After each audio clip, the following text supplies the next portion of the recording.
और हमें बताया जाता है। तब मुझे याद है वो समय जब हम घर छोड़ के गए थे। क्या तुम्हें याद है तुमने उस समय अकेले भी कुछ समय बिताए थे, है ना? क्या तुम्हें अच्छी बातें याद है? खुशी, आगे बढ़ना, फैमिली, मेरे लिए वो याद दर्द जैसी है। तुमने बहुत भारी बातें झेली थी, मैंने तुम्हें टूटते देखा पर मदद नहीं कर सका। तुम्हारी जिंदगी में जो भी रोशनी आई जल्द ही बुझ गई। लगता है जिन रोशनियों ने तुम्हारी जिंदगी रोशन की वो बस एक पल के लिए आई और फिर चली गई। कभी कभी मैं सोचता हूँ कि क्या उसने सच में जाना था कि वो क्या बन रहा है तुम्हें सिखाकर। एक बात तो पक्की है, आज भी तुम्हारे अंदर उसकी चमक है। जो तुमने खोया था उसे पाकर तुम्हें रुक जाना चाहिए था, पर तुम नहीं रुके। शायद तुम्हारी जिद तुम्हें समझने से छोटी रही। धीरे चलो का मतलब तुम उसे पाते थे और वो खुशी था कि तुम्हें अपना बेटा मिला, भले वो थोड़ा समय के लिए ही सही। मेरा दिल तुम्हारे लिए टूटता है भाई। मैं तुम्हारे फादर को 2 बार खोने की कल्पना नहीं कर सकता। शुरुआत में तुमने गुस्सा अच्छा छुपाया था, फिर कोई कैसे न कहे कि तुम्हारा क्या सही है। जो तुमने देखा और महसूस किया इतने सालों के बाद और जो भी खर्चा हुआ, मुझे उम्मीद है ये कम करे और तुम्हारा रास्ता सफल हो। नेक्स्ट इन 60 साल पहले 1960 लोकेशन KOD के आप पोस्ट 37 का देखते हैं। एडम रोज कहता है इसे होने में सालों से ज्यादा लग गया।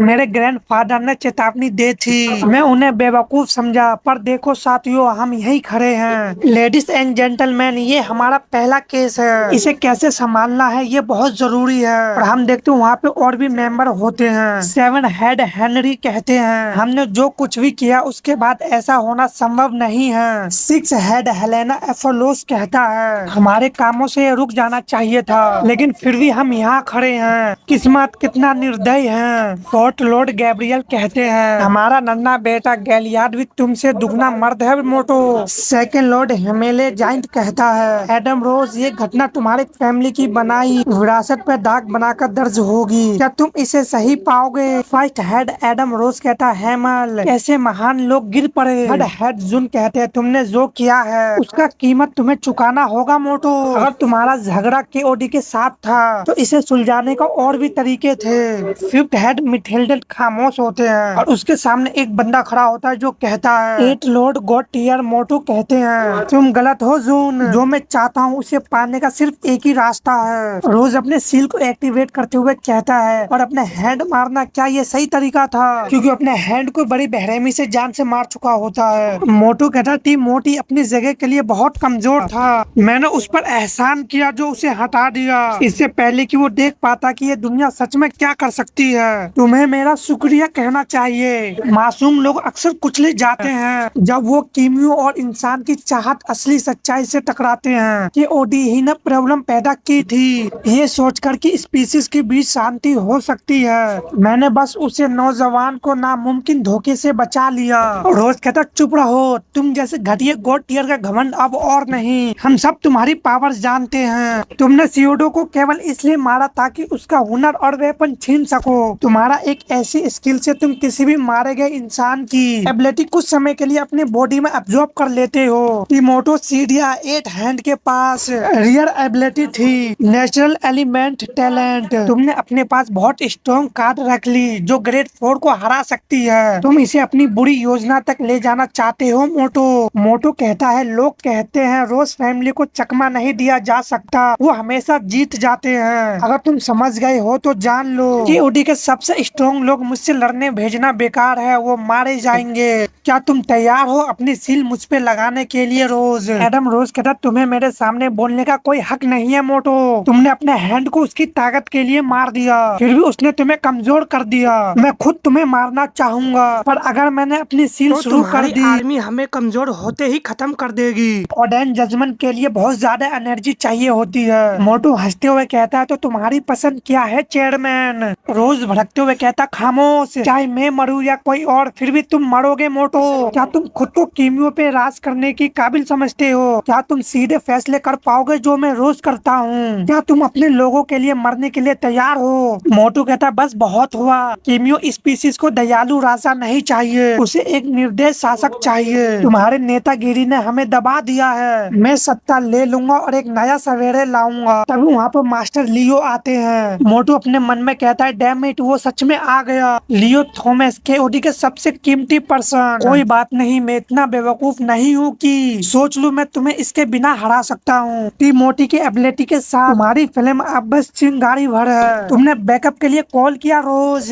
क्या तुम्हें पता है लियो थॉमस मुझे नहीं हरा सकता? तभी वहाँ पे हार्ट लॉर्ड भी आ जाते हैं और अपने मन में कहता है मैंने सोचा था कि ये एडम मॉस भाई जैसा होगा। रोज ये क्या है? सुना है बैटल के बाद केओडी ने लियो थॉमस को औपचारिक हैंड दिया है। क्या ये वही हो सकता है? 11 हैड द फर्स्ट लॉर्ड। मैंने इससे ज्यादा की उम्मीद की थी फर्स्ट लॉर्ड। मुझे दर्शक हमेशा अच्छे लगते हैं। अगर मुझे राज करना है तो कीमियो को देखना चाहिए कि मैं क्या कर सकता हूँ। तुम कहते हो कि तुम कीमियो की हक की रक्षा करते हो, फिर भी तुम मेरे सामने चुनौती दे रहे हो। क्या मैं तुम्हें पखंडी ना कहूँ? तुम कभी मेरे साथ नहीं रहे लियो थॉमस। मास्टर लियो कहते हैं जैसा आपने कहा था मैं आ गया हूँ चेयरमैन रोज। भले ही उसे हरा दिया गया है, कैन का जहर अभी भी फैल रहा है। रोज कहता आपका बहुत आभारी हूँ लॉर्ड थॉमस। हमारी खुशकिस्मत है कि आप गवाह बनने आए। मोटो के कर्मों ने उसका फैसला कर दिया है। मोटो अपने पावर को एक्टिवेट करते हुए कहता है बस बहुत हुआ। जब मैं अपनी नया व्यवस्था बनाऊंगा मैं केओडी को जड़ से ही बदल दूंगा।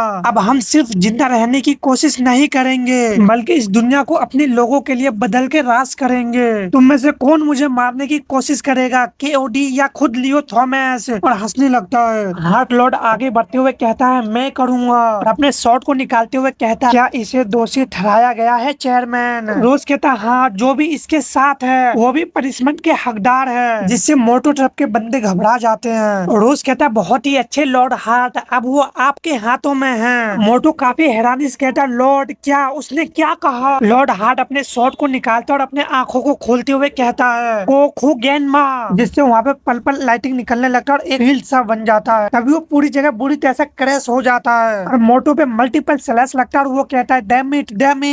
क्या वो हार्ट बॉडीगार्ड क्लैन है? मुझे तो लगता है उसका चैंपियन स्नो लेपर्ड है। ये टैलेंट क्या है? मुझे तो उसकी मौजूदगी का भी अंदाजा नहीं था। उसके पावर का तो कोई जवाब ही नहीं। एक पावर टैलेंट, उसने अपना शॉट भी नहीं हिलाया। अटैक की ये लहर कहाँ से शुरू हुई? समय, क्या उसने समय बदला या मेरी प्रिडिक्शन? मैं गलत दुश्मन से सावधान था। एक्सक्यूशनर एक्स हमेशा मेरे पीछे खड़ी रही, मतलब उसने सोचा कि तुम लड़ोगे इसलिए उसने हार्ट को आने को हल्का समझा, लेकिन तुमने लड़ने का इरादा ही नहीं किया। अब वो गुस्से में है। डैम इट, मैं यहाँ नहीं मर सकता। गैब्रियल कहता है इसका मतलब यह है कि ये एक फॉरबिडन टैलेंट है जो ब्लड मोनार्च जैसी पावर रखती है और इसे सिर्फ हार्ट ही यूज कर सकते हैं। हेमल कहता है हार्ट क्लैन केओडी के कानून से अलग काम कर सकता है क्योंकि उनके पास बहुत ज्यादा पावर है जो दूसरे फैमिली के पास नहीं है। कई हार्ट मेंबर कानूनी रक्षा के साथ पैदा होते हैं। हेनरी कहता है मसीटो हार्ट, तुम शांति के लिए मदद करते रहे या सिर्फ अपने फैमिली को बचाने के लिए? मैं उम्मीद करता हूँ कि तुम्हारी फैमिली और तुम्हारी ताकत बनी रहे ताकि हमारे काम आए। मसाटो की आंखों से भी ब्लड आने लगता है। The eyes of the time, और सच में मसीटो हार्ट 11 हैंड होते हैं। हम ची के फ्यूचर के मेंबर का भी झलक देखते हैं और ची के दूसरा आंख भी ग्रीन हो चुका होता है, बिल्कुल मसीटो हार्ट की तरह। नेक्स्ट इन प्रेजेंट दिन साल 2020, लॉर्ड ग्रिम्सन के मौत के 8 महीने बाद का देखते हैं। केविन सीढ़ी से चढ़ते हुए टॉप पे पहुंचता है और केविन अब चांसलर एस रैंक 127 रैंक पे है। उसके हाथों में लाइटिंग दौड़ने लगती है और नीचे को बैठते हुए घास के टिनकों को उठा के अपने मन में कहता है मैं देख रहा हूँ तुमने मेरे रास्ते में छिपना चुना है। अगर तुम मुझे रोकना चाहते हो तो सही जगह रास्ता के ऊपर ही है। तुमने ये जगह इसलिए चुनी ताकि मैं तैयार ना रहूं। तुम्हारी सोच कातिल जैसी है, चालाकी अच्छी है, पर एक बात भूल गए, इतनी ऊंचाई पर भी मेरा संतुलन बना रहता है। तुम मुझे हरा नहीं सकते। तो हमारी असली योजना क्या है? तभी वहाँ पे धमाका होता है जिससे ची भी अपने पावर एक्टिवेट करने लगता है और टॉप पे काफी सारा धूल हो जाता है, लेकिन केविन अपने हाइट से शील्ड बना लेता है। तभी कोई बिल्डिंग से बाहर आता है और हम देखते उसके हाथों में भी स्वॉर्ड होता है और ये यूकिको होती है जो अटैक कर देती है। केविन कहता है चालाक और अनएक्सपेक्टेड, तुम्हारा पहला हमला हवा में होगा, अगर ऐसा है तो आ जाओ। यूकिको कहती है यूकी नो काटा, जिससे हवा में ही केविन पे काफी सारे आइस से अटैक हो जाता है जिससे वहाँ पे धूल हो जाता है, लेकिन केविन उन सभी को तोड़ देता है। घूरते हुए यूकिको को देखती है, वो भी जमीन पे लैंड करती है और लड़ने के स्टाइल में आ जाती है और केविन कहता है ओ वही स्टाइल, तुम पहले ही उसे अपना चुकी हो, बिना मिले भी तुमने अपने फादर की स्टाइल सीखी। लॉर्ड सेविटो हार्ट की स्पेयर और शील्ड स्थिति किसी भी समय हमला या बचाव करने करने के लिए पूरी तरह तैयार। क्या तुम मेरे हमले सहने के लिए तैयार हो, या कोई ऐसा तरीका बना लिया है पास आने का जिसका मुझे पता ही नहीं। यूकी कहती है, यूकी नो काटा ब्लैक आईज। ये सुन के केविन भी काफी हैरान होता है और यूकी की शॉट भी ब्लैक हो जाती है और ब्लैक आईज से केविन पे स्लैश लगाती है जो केविन की तरफ ही बढ़ रहा होता है। केविन देखते हुए कहता है, डार्कनेस आईज, मैंने हिसामे के बारे में जो कुछ भी था सब पढ़ लिया है। लॉर्ड सेबिटो हार्ट के पास एक ब्लैक कटाना था, कहते हैं वो बर्फ से भी ज्यादा ठंडी थी। क्या हिसामे ने खुद बनाया होगा? मेरे पढ़ाई में ऐसे किसी हमले का जिक्र नहीं था। क्या उसने कोई नया तरीका सीखा है? कमाल है। और अपने दोनों हाथों फैलाते हुए कहता, थंडर क्लैप, जिससे उस ब्लैक आइस के टुकड़े टुकड़े हो जाते हैं। और केविन अपने हैमर को पकड़ लेता है जिससे यूकिको भी हैरान होती है और अपने हैमर से यूकिको पर काफी स्पीड से अटैक करते हुए उसके सिर के पास जाकर रोक देता है और काफी गुस्से में कहता है, यूकिको कितनी लापरवाही, 2 दिन के तैयारी के बाद यही प्लान, इतनी कमजोर डिफेंस के साथ सामने आना। तुम्हारी पावर अच्छी है लड़की, पर तुमसे ज्यादा स्ट्रॉन्ग लोगों से सीधे मतभेद हो सकती है। यूकिको काफी भोली शक्ल बनाते हुए बार बार माफी मांगने लगती है और केविन कहता है, दूरी बनाकर हल्की चाल रखनी चाहिए थी। कभी कभी ऐसा हो सकता है कि हम तुम्हें बचा ना पाए। मैं सख्त हूँ, पर जब तक तुम मुझसे ज्यादा स्ट्रॉन्ग नहीं हो मेरी ट्रेनिंग नहीं रुकेगी। मैं तुम्हें सीधे चाल नहीं कह सकता, पर समझ लो तुम बहुत तेज चल रहे हो। तुम्हारा दिमाग पहले से तेज है, अपनी बॉडी को भी समय दो संभलने का मेरी जान। यूकी कहती है, माफ कीजिए सेंसेस, आप बिल्कुल सही थे। आपने समझाया पर मैंने सुना नहीं। मुझे पता है मेरी प्लान नहीं चलेगी, फिर भी किया। आपका हाइट आपको बचा लेता है इससे पहले कि आपका हैमर मेरे चेहरे पे लगता और हंसने लगती है। ये काफी हैरानी से अपने पीछे देखता और कहता है, अमेजिंग, क्योंकि उस पर भी एक आइस से अटैक हो चुका होता है जिसे यूकी ने भी रोक लिया था। और केविन अपने मन में कहता, तुमने मेरी फाइटिंग स्टाइल जानते हो और मेरे लिए एक चांस बना दिया। जब हम पास आएंगे तुम्हारे वेपन जैसे छोटी सी एरो चलेगी, शायद मेरी ही गार्ड डाउन रह गई। और हम देखते हैं यूकी ये अटैक कैसे की होती है। ये देख के ल्यूस क्लैप करने लगता है और कहता है, इम्प्रेसिव यूकी को, ये लड़की बहुत चालाक है केविन, ये जानबूझकर खुद को कमजोर दिखाती है ताकि हम इसे हल्के में समझे। केविन कहता है, ल्यूस उसने मुझे हरा दिया मानता हूँ। यूकी कहती, अंकल ल्यूस इस बार मैंने कैसा किया, उसे तो मैं सच में चौंका दिया था। ल्यूस कहता, तुमने कमाल कर दिया, 2 दिन की तैयारी में तुमने जगह बहुत सोच समझ कर चुनी। वो नया अंदाज भी काफी कमाल का है। चलो खाते खाते बात करते हैं, तुम दोनों भूखे ही होगे, वैसे भी हमें लौटना होगा, हमारे यहाँ मेहमान आया है। वो लोग जाने लगते हैं। ल्यूस कहते हैं, ब्लैक आइज, ये क्या ठंडी है या जलती है? केविन कहता, हाँ सभी तो हाथ की किताबों में ब्लैक स्वेट के बारे में पढ़ी थी, पर यूकी तुम्हारे ट्रेनिंग में ये तरीका कभी नहीं देखा, क्या तुमने इसे खुद सीखा? यूकी कहती है, मैंने नहीं सीखा, हिसामे ने सिखाया। उसने कहा ये हिडन स्टाइल है जो उसकी आइस को रोकती है। ब्लैक आइस इतनी ठंडी है कि जलने जैसा लगता है। ये राज पापा ने सिर्फ मम्मी को बताया था। हिसामे ने कहा, मैं तुम्हें दिखा सकता हूँ, बस ये हमारे बीच ही रहेगा। मुझे लगता है वो तुम पे भरोसा करता है। वो अपने सामने देखते हुए काफी खुश हो जाती है और कहती है, अंकल एल्ड्रिच,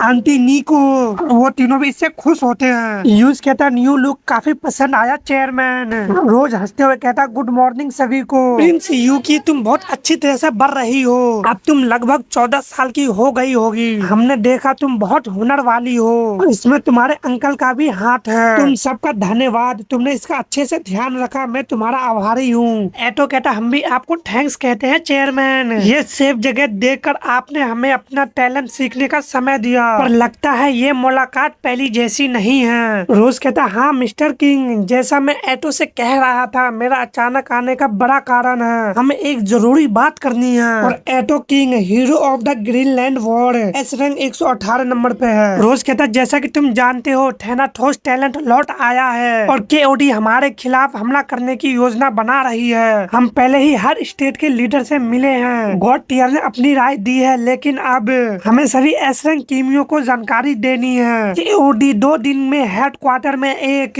वर्चुअल मीटिंग कर रहे हैं, आप सभी को वहाँ पर्सनली रूप से आना है। और नोकी वहाँ पे उन सभी को आने का कार्ड दे रही होती है और रोज बता रहा होता है, थैनाथोस चालाक है, पिछले 8 महीने से वो छिप रहा है और अपनी ताकत को और बढ़ा रहा है। हमारे सबसे अच्छे जासूस भी उसके एनर्जी का पता नहीं लगा पाए। फंसने से पहले हमें पूरी तरह तैयार रहना चाहिए। और आप एटो किंग, हमारे पास एक खास काम है, उम्मीद करते हैं आप इसे मानेंगे। और प्रिंसेस के लिए मुझे यकीन है आप तुम इसके लिए तैयार हो। हमारा दुश्मन इन्हें बहुत चाहता था, अब जब तुम खुद को बचा सकते हो ये तुम्हारे हाथों में आ सकती है। वो उस दिन तोड़ दी गई थी, हमने जो ठीक कर सकते थे करा। हम देखते उसमें ब्लैक स्वॉर्ड होता और यूकी काफी उदास होते हुए कहती है, मुझे लगता है ये मेरी फादर की स्वॉर्ड है ना, उस फैमिली का लीडर जिसका मैं कथित तौर पे हिस्सा थी, सही, जिस क्लैन का मैं वारिस हूँ। अगर अभी भी उसे क्लैन कहते हैं, लगता है बहुत पास का फैमिली था। बताओ अंकल एल्ड्रिच, क्या मेरा भाई इस मीटिंग में होगा?